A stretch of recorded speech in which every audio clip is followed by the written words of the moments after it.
Did Adam Smith anticipate new growth economics? Milei seems to think so. Smith, from my point of view, is to the economy what Carl Friedrich Gauss is to mathematics. A brilliant man that was ahead 200 years at the time. Smith, without knowing it, predicted the hockey stick.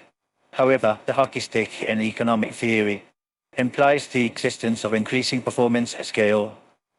When Milei says that Adam Smith predicted the hockey stick, he's talking about new growth economics. He also suggests that Adam Smith is to economics what Friedrich Gauss was to mathematics. Gauss was perhaps the greatest mathematician in history. Before we investigate whether Smith anticipated new growth economics, here's a short and excellent bio about his background. Historic figures everyone should know. By history as biography. Adam Smith was a Scottish economist and philosopher who is considered to be the father of modern economics. He is best known for his book, The Wealth of Nations, which was published in 1776. This book is considered to be a cornerstone of modern economics, and it has had a profound influence on the development of economic thought. Smith was born in 1723 in Kirkcaldy, Scotland. He studied at the University of Glasgow, where he was influenced by the ideas of philosophers such as Francis Hutcheson and David Hume. After completing his studies, Smith became a professor of moral philosophy at the University of Glasgow. In The Wealth of Nations, Smith argued that the pursuit of self-interest is the driving force behind economic activity. He believed that the invisible hand of the market, which is the force that guides individuals to act in their own self-interest, leads to the production of goods and services that are beneficial to society as a whole.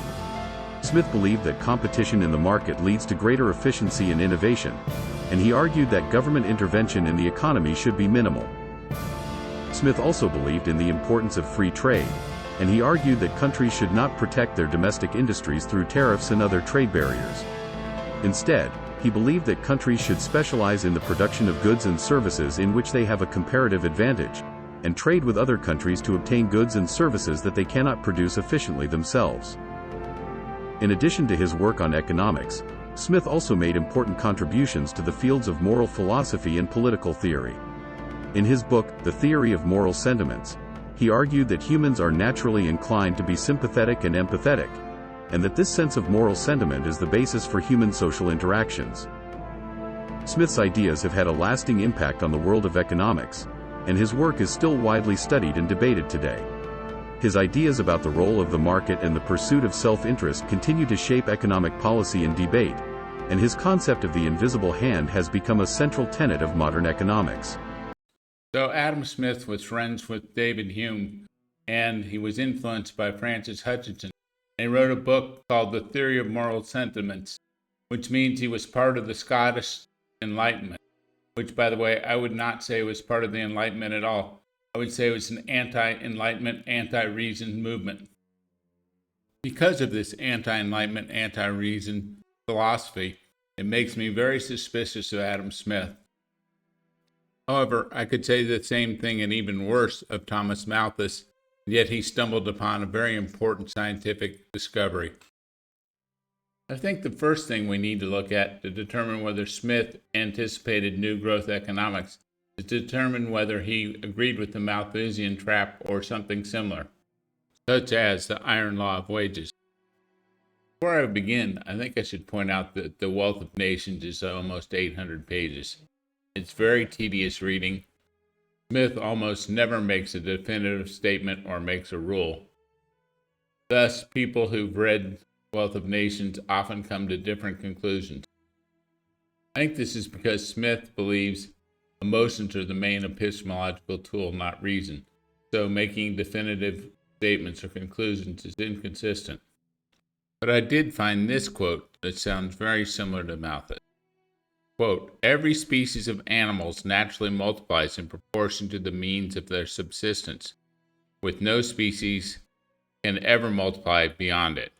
But in civilized society, it is only among the inferior ranks of people that the scantiness of subsistence can set limits to the further multiplication of the human species, and it can do so in no other way than by destroying the greater part of the children which their fruitful marriage produce.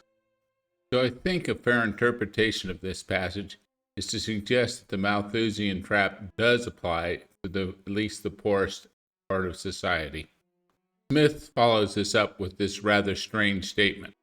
The wages paid to journeymen and servants of every kind must be such as may enable them one with another to continue the race of journeymen and servants according to the increasing and diminishing or stationary demand of the society may happen to require. But though the wear and tear of a free servant must be equally at the expense of his master, it generally costs him less than a slave. According to Smith, it's cheaper to hire a servant than to have a slave. At least that's my interpretation. I think it's clear from this that Adam Smith did describe the Malthusian trap, or at least the better part of it, for species other than humans. From this, I do not think we can definitively say that Smith thought the Malthusian trap applies to humans or that the iron law of wages was correct. But he certainly seems to lean that direction, which makes it questionable whether Smith anticipated new growth theory.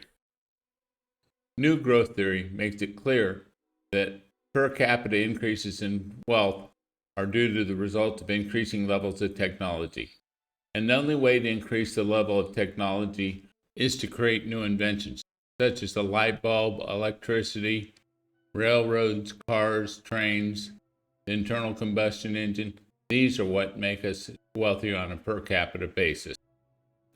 So what did Adam Smith have to say about invention?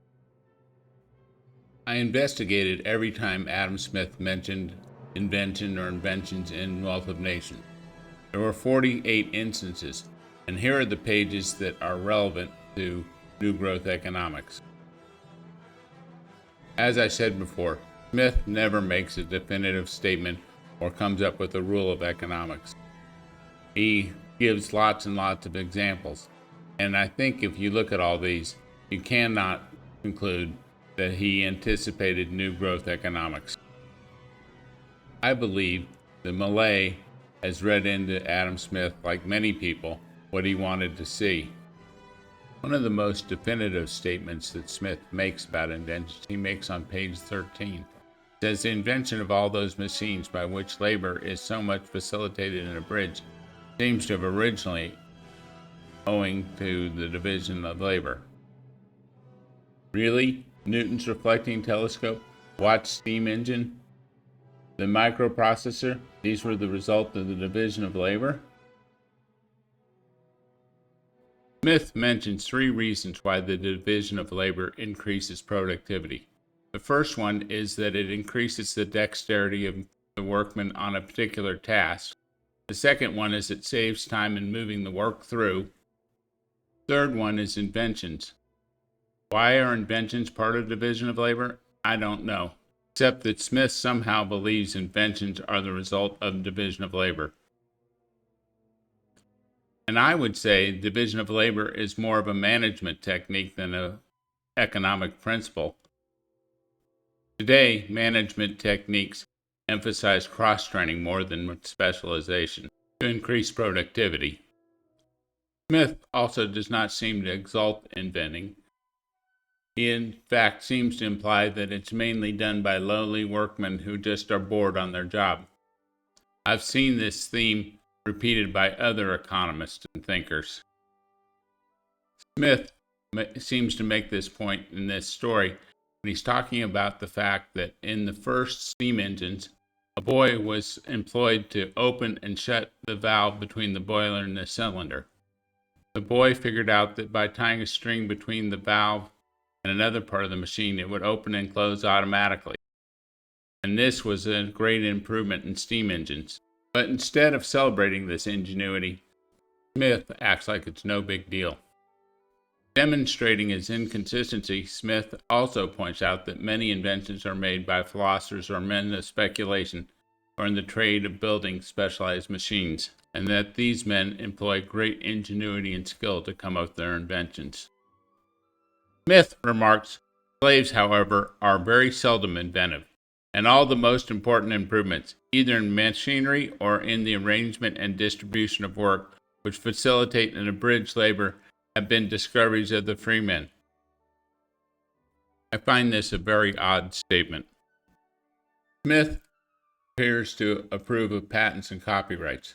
He calls them temporary monopolies, when they are in fact property rights, a mistake he would not have made if he had read Locke and understood the origins of property rights. In summary, I think we can say that Smith seems to understand that inventions are important to improving productivity, but he hardly understands that the level of technology is necessary to increase in order to increase the per capita incomes. It's not even clear that he thinks that per capita incomes can ever be increased. Long live freedom, damn it.